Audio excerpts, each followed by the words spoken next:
ಪಟ್ಟಣ ಹಾಗೂ ತಾಲೂಕಿನ ವಿವಿಧ ಅಂಗಡಿ ಉದ್ದಿಮೆ ಮತ್ತು ವಾಣಿಜ್ಯ ಸಂಸ್ಥೆಗಳಲ್ಲಿ ಕನ್ನಡ ನಾಮಫಲಕಗಳನ್ನು ಕಡ್ಡಾಯವಾಗಿ ಅಳವಡಿಸಬೇಕು ಎಂದು ಕರ್ನಾಟಕ ವೀರ ಸಮರ ಸೇನಾ ತಾಲೂಕು ಅಧ್ಯಕ್ಷ ಮಲ್ಲಣ್ಣಗೌಡ ಬೈಲ್ ಮರ್ಚೆಡ್ ಒತ್ತಾಯಿಸಿದರು. ಈ ಕುರಿತು ಮಾತನಾಡಿದ ಅವರು, ಕನ್ನಡ ನಾಮಫಲಕಗಳ ಅಳವಡಿಕೆಗೆ ಸಂಬಂಧ ಈಗಾಗಲೇ ತಾಲೂಕು ಅಧಿಕಾರಿಗಳಿಗೆ ಮನವಿ ಸಲ್ಲಿಸಲಾಗಿತ್ತು. ಅದರಂತೆ ಕೆಲವೆಡೆ ಕನ್ನಡ ನಾಮಫಲಕಗಳನ್ನು ಅಳವಡಿಸಲಾಗಿದ್ದರೂ ಇನ್ನು ಬಹುತೇಕ ಅಂಗಡಿಗಳು ಹಾಗೂ ವಾಣಿಜ್ಯ ಸಂಸ್ಥೆಗಳಲ್ಲಿ ಆಂಗ್ಲ ಮತ್ತು ತೆಲುಗು ಭಾಷೆಯ ನಾಮಫಲಕಗಳೇ ಮುಂದುವರೆದಿವೆ. ಸರ್ಕಾರದ ನಿಯಮಗಳಿದ್ದರೂ ಅವುಗಳನ್ನು ಸಂಪೂರ್ಣವಾಗಿ ಜಾರಿಗೆ ತರಲು ಅಧಿಕಾರಿಗಳು ವಿಫಲರಾಗಿದ್ದಾರೆ ಎಂದು ಆರೋಪಿಸಿದರು. ತಾಲೂಕು ಆಡಳಿತ ಸೂಚನೆಯ ಮೇರೆಗೆ ಸುಮಾರು 40% ಅಂಗಡಿಗಳಲ್ಲಿ ಮಾತ್ರ ಕನ್ನಡ ನಾಮಫಲಕಗಳ ಅಳವಡಿಕೆಯಾಗಿದ್ದು, ಉಳಿದ 60% ಅಂಗಡಿಗಳು ಮತ್ತು ದೊಡ್ಡ ಉದ್ದಿಮೆಗಳು ಇನ್ನೂ ನಿಯಮ ಪಾಲಿಸಿಲ್ಲ. ಅಧಿಕಾರಿಗಳು ಕಠಿಣ ಕ್ರಮ ಕೈಗೊಳ್ಳುವುದಾಗಿ ಭರವಸೆ ನೀಡಿದ್ದರು. ಇದುವರೆಗೆ ಯಾವುದೇ ಪರಿಣಾಮಕಾರಿ ಕ್ರಮ ಜರುಗಿಲ್ಲ. ಕನ್ನಡ ನಾಮಫಲಕ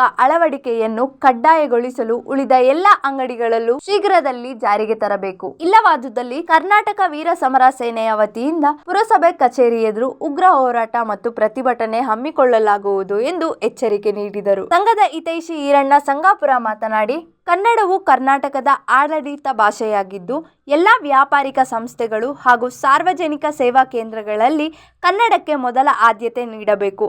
ಕನ್ನಡಿಗರಲ್ಲಿ ತಮ್ಮ ಭಾಷೆಯಲ್ಲೇ ಸೇವೆ ದೊರೆಯುವಂತಾಗಬೇಕು.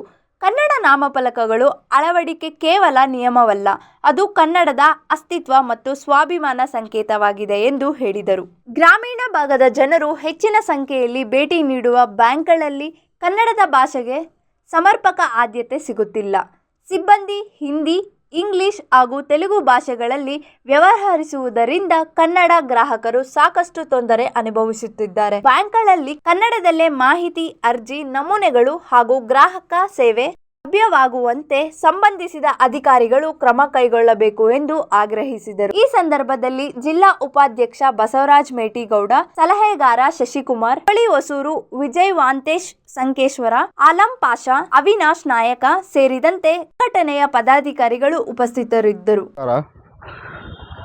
ಕರ್ನಾಟಕ ವೀರ ಸಮರ ಸಂಘದ ತಾಲೂಕು ಅಧ್ಯಕ್ಷನಾಗಿರ್ತಕ್ಕಂಥ ನಾನು, ವಿಷಯ ಏನೆಂದರೆ ಕನ್ನಡ ನಾಮಫಲಕ ಮಾನ್ವಿ ತಾಲೂಕಿನಲ್ಲಿ ನಾವು ಕನ್ನಡ ನಾಮಫಲಕ ಉದ್ಯಮಿಗಳು ಹಾಗೂ ಸಾರ್ವಜನಿಕ ಅಂಗಡಿಗಳಲ್ಲಿ ಆಂಗ್ಲ ಮಾಧ್ಯಮ ಇದ್ದು ಹಾಗೂ ತೆಲುಗು ಭಾಷೆಯಲ್ಲಿತ್ತು.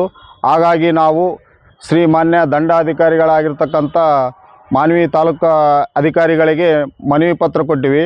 ತದಾದ ನಂತರ ಅವರು ಪುರಸಭೆಗೆ ರವಾನೆ ಮಾಡಿದ ನಂತರ ಒಂದು ಸುಮಾರು 40% ಈಗಾಗಲೇ ಉತ್ತೀರ್ಣಗೊಂಡಿದೆ ಕನ್ನಡ ನಾಮಫಲಕಗಳು. ಇನ್ನು ಕೆಲವಲ್ಲಿ ಹಾಗೇ ಇದೆ. ಕೇಳಿದಾಗ ನಾವು ಹೋಗಿ ಕೇಳಿದಾಗ ಇಲ್ಲ, ಅದು ಕಡ್ಡಾಯವಾಗಿ ಹಾಕ್ಸ್ತೀವಿ, ಅವ್ರು ಹಾಕಿಲ್ಲ ಅಂದರೆ ನಾವೇ ಬಂದು JCPಯಿಂದ ಅದನ್ನು ಸ್ಥಗಿತಗೊಳಿಸ್ತೀವಿ ಅಂತ ಮಾತಿಗೆ ಹೇಳ್ತಾರೆ ವಿನ ಇದುವರೆಗೆ ಕೈಗೊಂಡಿಲ್ಲ. ದೊಡ್ಡ ಉದ್ಯಮಿಗಳೇ ಬೇಜವಾಬ್ದಾರಿಯಿಂದ ಮಾನ್ವಿಯಲ್ಲಿ ಇನ್ನೂ ಹಾಗೇ ಉಳಿದಿದೆ.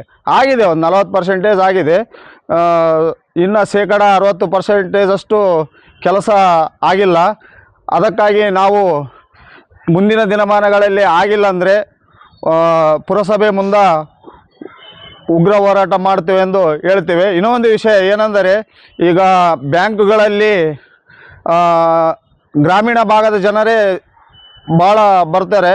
ಹಾಗಾಗಿ ಅಲ್ಲಿ ತೆಲುಗು ಭಾಷೆ ಹಾಗೂ ಹಿಂದಿ ಭಾಷೆ ಹಾಗೂ ಆಂಗ್ಲ ಭಾಷೆ ಮಾತಾಡ್ತಾರೆ. ಗ್ರಾಮೀಣ ಜನತೆಗೆ ಭಾಳ ತೊಂದರೆ ಆಗಿದೆ.